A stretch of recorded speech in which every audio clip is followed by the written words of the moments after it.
When I was 17, we lived next door to a family I had known all my life. The brothers still lived at home and were in their 30s. Every so often, strange things would happen. They'd show they they showed myself and my best friend pornographic pictures when I was 13.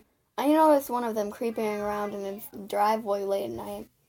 I was I was so naive. I just had a chat and went on my way. Anyways, I was on the phone to my boyfriend at midnight. This was back in the days of the house phone. So I so I was in my family room. I headed to the back gate. I heard the back gate open and thought I had heard things. Then I heard a smash. Being young and bulletproof, I charged outside with my dog. She was a good girl and ran towards the disturbance, barking her head off. The creepy neighbor was in our backyard by my 18-year-old stepbrother, Calvin. He backed away with his hands up. He backed away with his hands up. Furious dog still going off at him. On investigation, I noticed he smashed a window with a peeled strip of skin hanging from it. I rescued my brother, got him in, and woke my dad, and then called the cops. It turned out my stepbrother and our creepy neighbor had a sexual relationship. The neighbor was angry because my brother was ending it. In the end, because it was so controversial, it didn't result in conviction. Even though my brother was underage for a fair portion of it. My brother also told me that my creepy neighbor had boasted of molesting me when I was little. I do remember some groping. I was an affectionate little girl and liked to jump on visitors' laps. Given the whole history, I believed him. Creepy as fuck. Naturally, the creepy neighbor broke down right there, and the creepy neighbor would try to approach me sometimes late at night, and I would slam my car door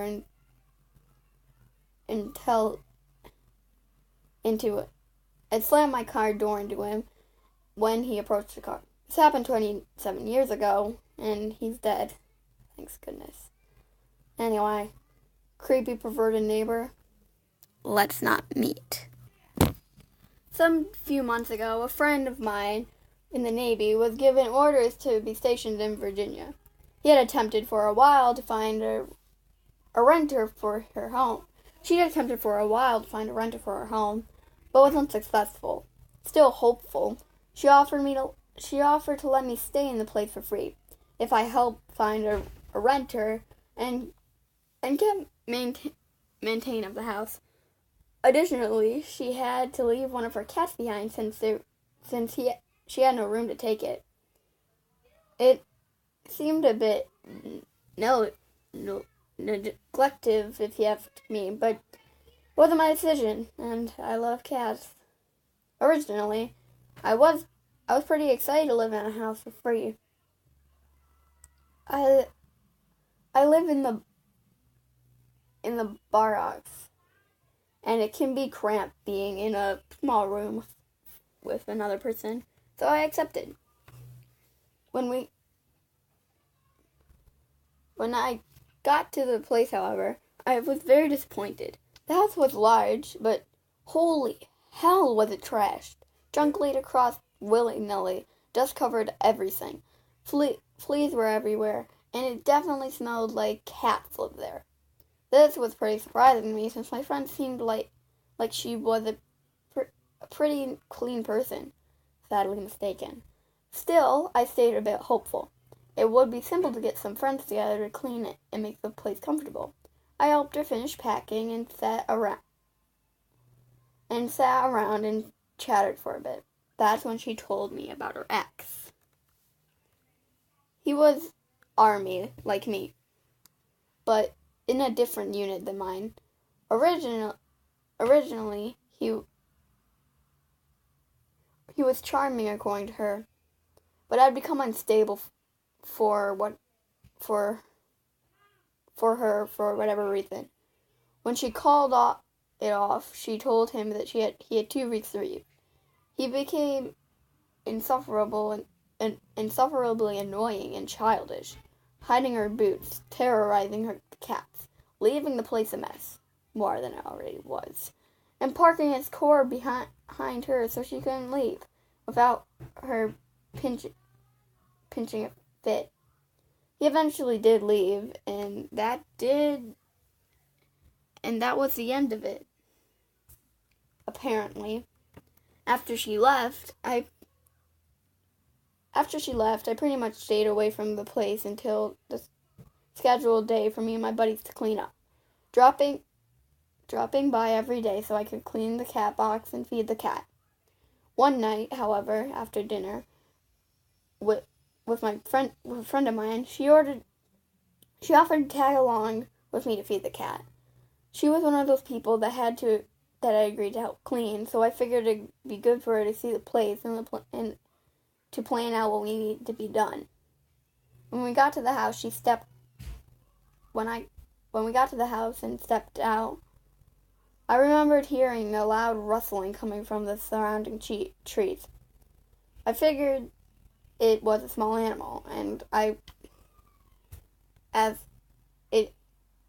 figured it was a small animal. As I think back on it, it could have been my memory just making the situation worse, but it was a pretty big part of my memory. As soon as we walked up the door, I felt incredibly uneasy, like something was wrong, and that I shouldn't be here right now. But I didn't want to waste my friend's time, so I shrugged it off.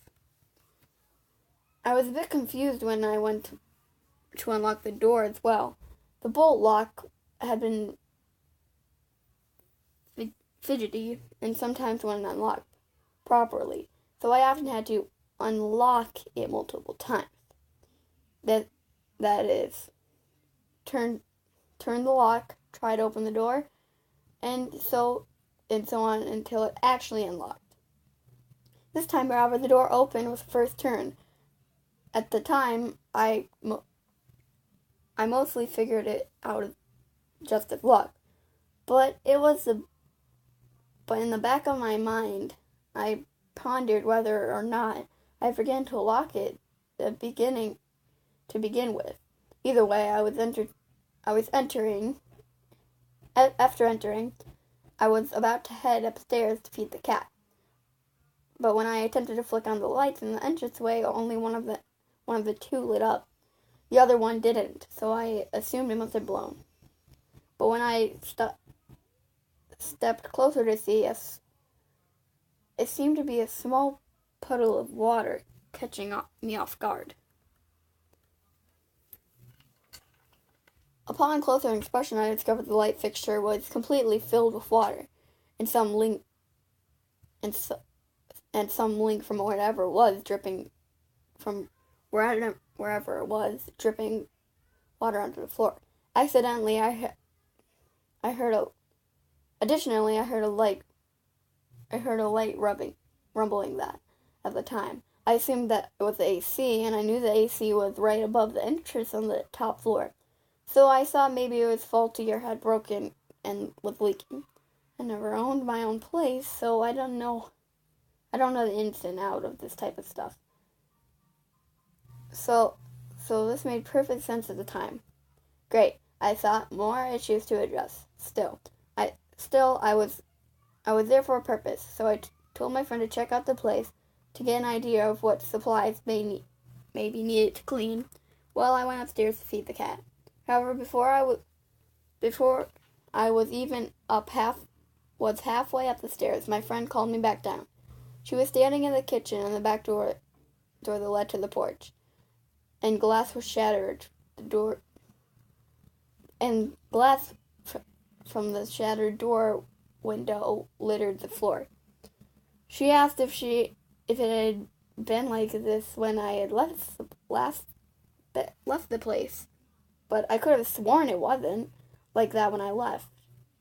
After all, I had only been at the place once or twice since the owner had left, and I was sure that a shattered window would have caught my eye. Judging by the placement of the glass, it had definitely been shattered from outside. What was stranger, however, was the door was still locked. I'm not sure if anyone was in the house, or I'm not sure if anyone was in the house. I told my friend to stay there while I checked upstairs. I had no weapons on me, and I doubt the place had any guns. But funnily enough, my friend was really into sword collecting, and many of them were downstairs. So I picked one up and tiptoed upstairs, hoping my childhood memory of stick fighting could possibly help me. Luckily, no one else was in the house. But just to be sure, we both waited outside while the cops came. After calling the cops, I called up the owner and told her everything that had happened. The obvious break-in was very strange. Nothing was stolen, and the place wasn't in the worst state. And the place wasn't in any worse state than when I had left. As far as I could tell, the place was already trashed anyway to begin with. The other things out of place were the only things out of place were the broken window and the same door still being locked, and the possible unlocked front door. At this time, I assumed the water was not associated with the break-in, because of all this evidence. We assumed that my friend's ex had done it, since it seemed that he either was looking for something specific or just wanted to be destructive. He probably hadn't even entered the house. According to my friend, he knew that she was gone, but didn't know that anyone was watching the place, so was likely thought the place was fair game for vandalizing it. Still beyond the window, I nor the police found anything else. That's right. That night, anyway. After this event, I, of course, was still very uneasy about going back to the place. I had never dealt with a break-in before, and the assumption